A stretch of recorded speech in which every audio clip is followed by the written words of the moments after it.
it's Aaliyah from the Song of the Winds. I hope you're doing really well. Today's unboxing is something a little bit different and a little bit special because this isn't actually my deck. This is a friend of mine's deck. She backed it on Kickstarter quite some time ago and it's just recently arrived. And she very, very kindly offered if I would like to unbox it on my channel. So how nice is that? Thank you so, so, so much. Unfortunately, the lighting today is far from ideal, and I've tried to set up this shot numerous times and I can't actually get it any better than this, so I hope the reflection isn't too distracting for you. But how about we just crack in and we'll do a card by card flip through of the deck. And just before we begin, I just wanted to give you a bit of a look through the guidebook. So this was quite a complicated process in receiving this deck. There was a lot of delays. I'm a little bit sketchy on some of the details, but I'll try and sort of get a better timeline of what has occurred and then perhaps update the description box just with the information. But yes, this guidebook here was apparently what was holding up the deck from being released to all of the original Kickstarter subscribers, or backers I should say. And it's got the cute little holographic paper on the inside, that's super nice. Small amount of information there about the intention of the deck, what the book covers, and as you can see it jumps straight into the descriptions.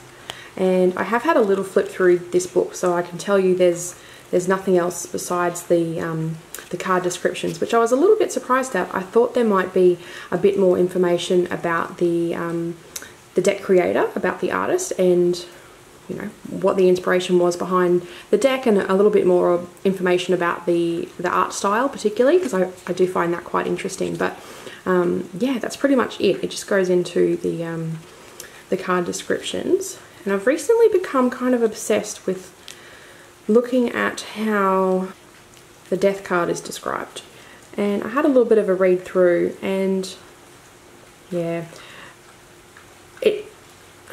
what am I trying to say? It's a little too nice. Sometimes I think modern decks can really skirt over how gritty and troubling it is to go through, to actually receive the death card in your life and be going through a situation, a circumstance, whatever in your life that really has to die away. You know, it can be really quite traumatic, and I think there's a bit of new agey glossiness over death. And yeah, this description sort of makes me think that. Okay, see, so you can see, hi. It's very, very glary here today. Okay, maybe if I take off this, oh, see how nice the sides are? That is really cool. That's the back of the box. Hopefully you can see it, not focus too much on me hovering over the camera like a weirdo. Yeah, good vibes only. I probably should have expected the card interpretations to be a little bit nice, if you know what I mean. Not that I think it needs to be brutal, but a little bit of acknowledgement about how challenging those times can be.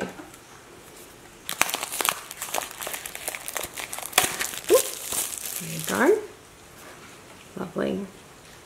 Okay, so the box is matte black, but it does have just that teeny bit of a gloss to it, if that makes sense.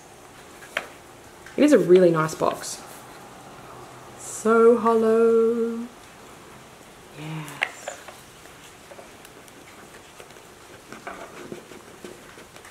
Oh, that's a nice little touch. I like that.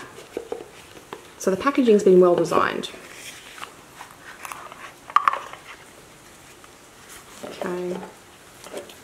Oh, look, there's no plastic around the deck. I'm so happy to see that. I'm so tired of decks being unnecessarily shrink wrapped. All right. Well, the card backs are fabulous. I think we can all agree that is a nice card back. Yeah, without a doubt. Okay. And, oh, hello. Some holographic sides. That is gorgeous. I can see why people are losing their minds over that. That is really, really nice. And the cards are a bit glossy, like they fan well. You can see there's no resistance there when I'm fanning the cards out. Okay. Let's take a look card by card, shall we? So let's have a look. Temperance. and they're not in order.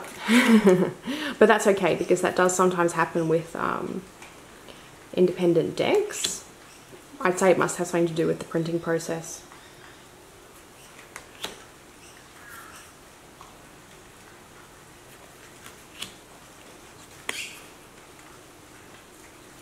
It's a nice moon card.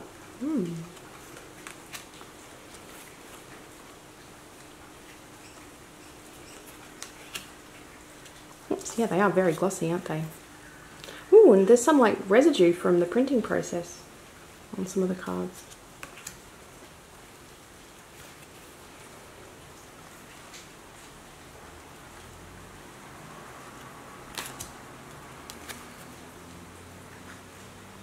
Cool.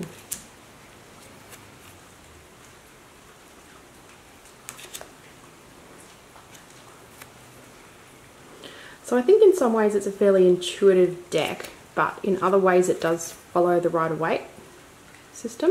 It's very, very pared back. Like, I've got the feeling that to really read this deck well, you either have to be comfortable reading entirely intuitively without any kind of understanding of how the tarot system works, or know it so well that you kind of know what the cards are about anyway. Because if it was the first time you came across it, I think for some people they might struggle to know what the meaning is. But some of them are really nice. Like, I really like that Hierophant. Yeah, I don't want to sound overly critical. I really don't. I think it is quite a nice deck.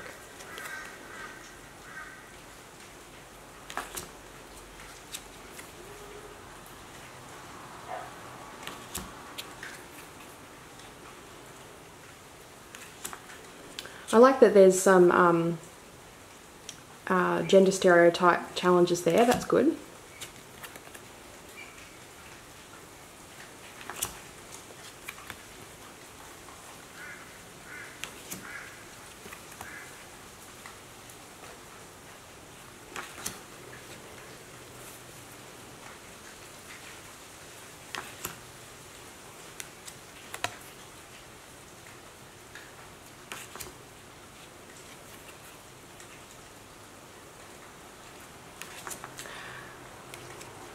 Almost like a pip style.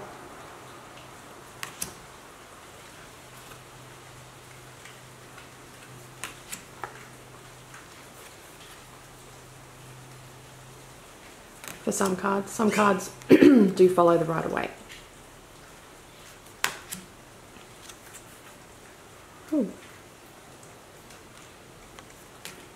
That had me all confused for a second. I'm like, wait, what? Is that landscape? No.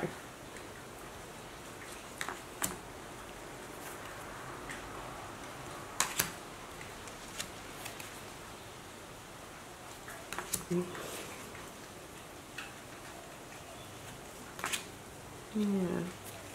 So I don't know much about this deck.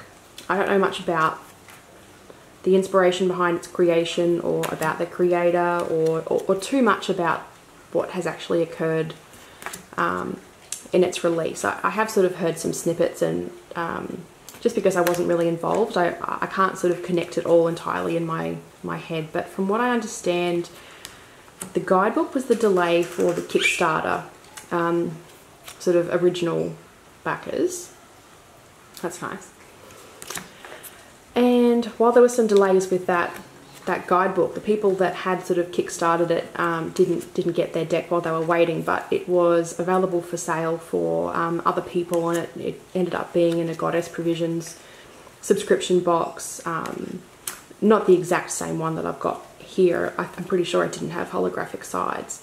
But it sort of piqued my interest while my friend had been describing what was going on, because I was just always sort of like, well, why wouldn't you just send the Guidebook separately to the deck? Like, these people were the original backers for your project, and you could argue that without them and their support that there wouldn't be all of these other opportunities. Like, I come from a customer service background, so I just always think that the customer service is really, really important. Like, people that had originally backed it. Should not have had to have waited for the guidebook, especially as it came out as an app anyway. So that's just kind of my 2 cents about that. I'm not really invested myself in the sense that this isn't my deck, but just hearing about things like that, it does sort of frustrate me somewhat, because it's a very small community and you want to be looking after your customers. That's nice. Yeah, that's cool. I like that. So it's like some cards have got a new sort of perspective, how the artwork interprets the energy of that card, and some are Rider-Waite and some are like pips.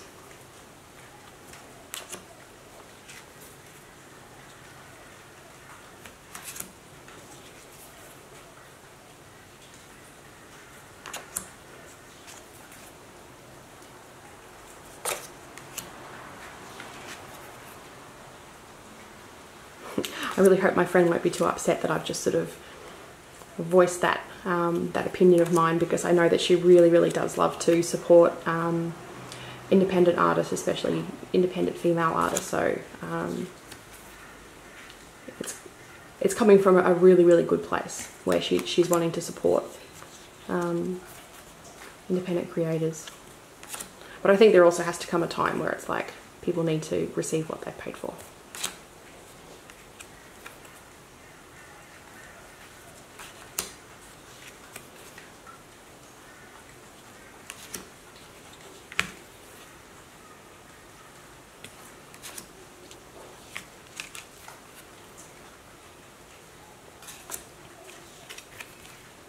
So we're almost at the end of the deck, and let's think, what are my initial thoughts? It's got beautiful backing. I love the holographic sides. A lot of the packaging is really well considered. It's obviously a deck that's been created by an artist, that's for sure. But in some ways, it's almost as if it doesn't know what it wants to be. It's sort of approaching tarot from like 3 different systems, if you know what I mean, like the Rider-Waite, going in like a pip style, and also, you know, like an intuitive or a totally different interpretation of the energy of that card. So it's kind of got a lot going on, if that makes sense. I mean, perhaps I am feeling a little bit protective of my friend, because she has just got such a good heart and such a good nature, and you know, nothing sort of too much trouble with her, whereas on her behalf I'm just a little bit grumpy at how it was handled, which is interesting really, because it's not my deck. I'm not personally invested in this, but for some reason, yeah, it just sort of, it feels like something that I need to express. I feel like I would be remiss to do a full flip through and not actually you know, mention how I feel about how some of the process worked. Yeah, so who would this deck be good for? Good for collectors, good for people that like to read from unusual decks, good for people that like to support independent artists. I mean, I absolutely love to buy independent decks. If you like holo, then this is for you. And look at that, they fan beautifully. Ooh, that's nice. That's nice. Yeah, those card backs are really something special. I am quite impressed with that. But yes, so what do you think? Have you been working with the Mystic Mondays deck?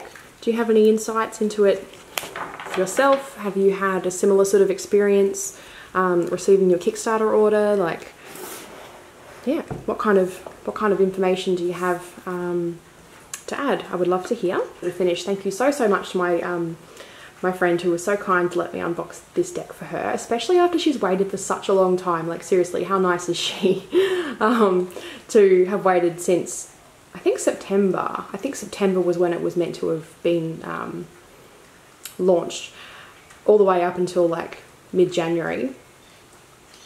And then she gives it to me to unbox. Like, that's pretty nice. Well, thank you so much for watching. I'll put all of the links in the description box below. So if you'd like to check it out and order your own copy, you can do it through there.